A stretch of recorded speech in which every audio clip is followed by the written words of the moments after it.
Chapter 5 The Great Gatsby. Part 1.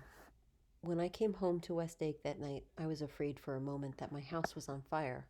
2 o'clock, and the whole corner of the peninsula was blazing with light, which fell, unreal, on the shrubbery and made thin, elongating glints upon the roadside wires. Turning a corner, I saw that it was Gatsby's house, lit from tower to cellar. At first I thought it was another party, a wild rout that had resolved itself into hide and seek or sardines in the box, with all the house thrown open to the game. But there wasn't a sound, only wind in the trees, which blew the wires and made the lights go off and on again, as if the house had winked into the darkness. As my taxi groaned away, I saw Gatsby walking toward me across his lawn. "Your place looks like the World's Fair," I said. "Does it?" He turned his eyes toward it absently. "I've been glancing into some of the rooms. Let's go to Coney Island, old sport, in my car." "It's too late." "Well, suppose we take a plunge in the swimming pool. I haven't made use of it all summer." "I've got to go to bed." "All right." He waited, looking at me with suppressed eagerness. "I talked with Miss Baker," I said after a moment. "I'm going to call up Daisy tomorrow and invite her over here to tea." "Oh, that's all right," he said carelessly. "I don't want to put you to any trouble." "What day would suit you?" "What day would suit you?" He corrected me quickly. "I don't want to put you to any trouble, you see. How about the day after tomorrow?" He considered for a moment, then with reluctance, "I want to get the grass cut," he said. We both looked at the grass. There was a sharp line where my ragged lawn ended and the darker, well-kept expanse of his began. I suspected that he meant my grass. "There's another little thing," he said uncertainly, and hesitated. "Would you rather put it off for a few days?" I asked. "Oh, it isn't about that. At least," he fumbled with a series of beginnings. Why, look here, old sport, you don't make much money, do you?" "Not very much." This seemed to reassure him, and he continued more confidently.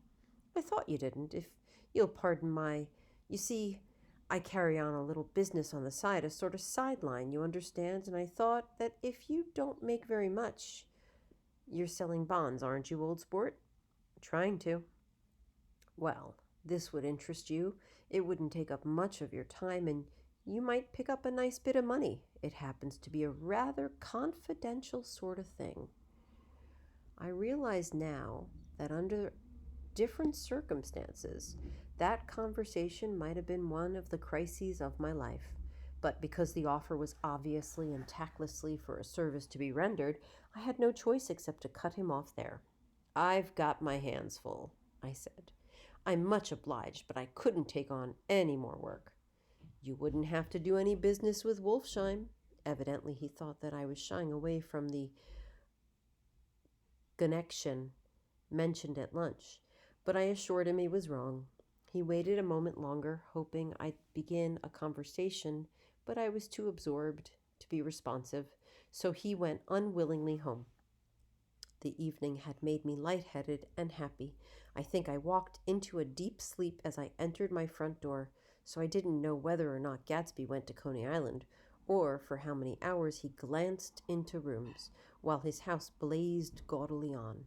I called up Daisy from the office next morning and invited her to come to tea. "Don't bring Tom," I warned her. "What?" "Don't bring Tom." "Who is Tom?" she asked innocently.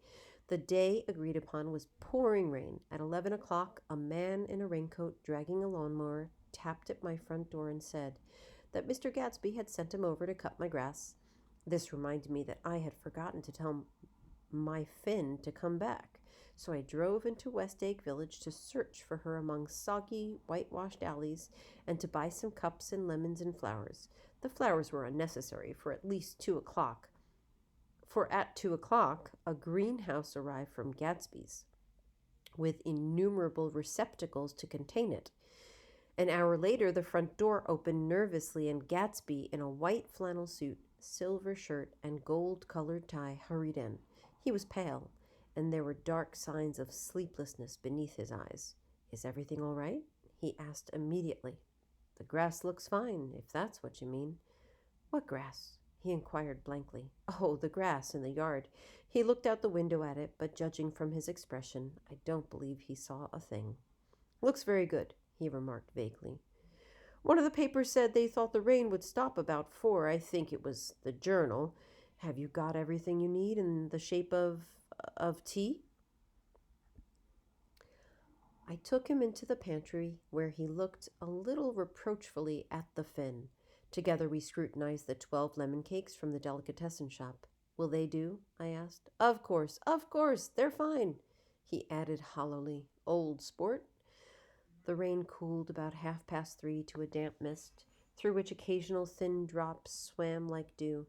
Gatsby looked with vacant eyes through a copy of Clay's Economics, starting at the finished tread that shook the kitchen floor, and peering toward the bleared windows from time to time as if a series of invisible but alarming happenings were taking place outside. Finally, he got up and informed me in an uncertain voice that he was going home. Why's that? Nobody's coming to tea. It's too late. He looked at his watch as if there was some pressing demand on his time elsewhere. I can't wait all day. Don't be silly. It's just 2 minutes to 4. He sat down miserably, as if I had pushed him, and simultaneously there was the sound of a motor turning into my lane. We both jumped up, and a little harrowed myself, I went out into the yard. Under the dripping bare lilac trees, a large open car was coming up the drive. It stopped. Daisy's face, tipped sideways beneath a 3-cornered lavender hat, looked out at me with a bright, ecstatic smile. Is this absolutely where you live, my dearest one? The exhilarating ripple of her voice was a wild tonic in the rain. I had to follow the sound of it for a moment up and down, with my ear alone, before any words came through. A damp streak of hair lay like a dash of blue paint across her cheek, and her hand was wet with glistening drops as I took it to help her from the car. Are you in love with me? She said low in my ear. Or why did I have to come alone? That's the secret of Castle Rack Rent. Tell your chauffeur to go far away and spend an hour. Come back in an hour, Ferdy. Then in a grave murmur, his name is Ferdy. Does the gasoline affect his nose? I don't think so, she said innocently. Why? We went in. To my overwhelming surprise, the living room was deserted. Well, that's funny, I exclaimed. What's funny? She turned her head as there was a light, dignified knocking at the front door. I went out and opened it. Gatsby, pale as death, with his hands plunged like weights in his coat pockets, was standing in a puddle of water, glaring tragically into my eyes.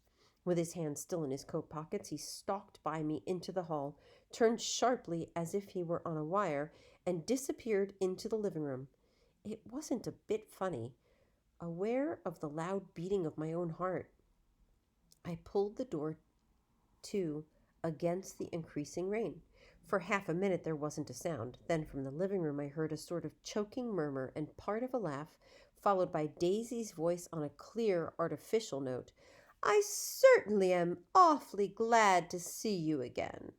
A pause. It endured horribly. I had nothing to do in the hall, so I went into the room. Gatsby, his hands still in his pockets, was reclining against the mantelpiece in a strained counterfeit of perfect ease, even of boredom. His head leaned back so far that it rested against the face of a defunct mantelpiece clock, and from that position his distraught eyes stared down at Daisy, who was sitting, frightened but graceful, on the edge of a stiff chair. We've met before, muttered Gatsby. His eyes glanced momentarily at me, and his lips parted with an abortive attempt at a laugh. Luckily, the clock took this moment to tilt dangerously at the pressure of his head, whereupon he turned and caught it with trembling fingers and set it back in place. Then he sat down rigidly, his elbow on the arm of the sofa and his chin in his hand. I'm sorry about the clock, he said. My own face had now assumed a deep tropical burn. I couldn't muster up a single commonplace out of the 1,000 in my head. It's an old clock, I told them idiotically. I think we all believed for a moment that it had smashed in pieces on the floor. We haven't met for many years, said Daisy, her voice as matter-of-fact as it could ever be. 5 years next November. The automatic quality of Gatsby's answer set us all back at least another minute. I had them both on their feet with the desperate suggestion that they help me make tea in the kitchen when the demoniac Finn brought it in on a tray. Amid the welcome confusion of cups and cakes and certain physical decency established itself, Gatsby got himself into a shadow, and while Daisy and I talked, looked conscientiously from one to the other of us with tense, unhappy eyes. However, as calmness wasn't an end in itself, I made an excuse at the first possible moment and got to my feet. "Where are you going?" demanded Gatsby in immediate alarm. "I'll be back. I've got to speak to you about something before you go." He followed me wildly into the kitchen, closed the door, and whispered, "Oh, God," in a miserable way. "What's the matter?" "This is a terrible mistake," he said, shaking his head from side to side. "A terrible, terrible mistake." "You're just embarrassed, that's all." And luckily, I added, "Daisy's embarrassed too." "She's embarrassed?" he repeated incredulously. "Just as much as you are." "Don't talk so loud." "You're acting like a little boy," I broke out impatiently. "Not only that, but you're rude. Daisy's sitting in there all alone."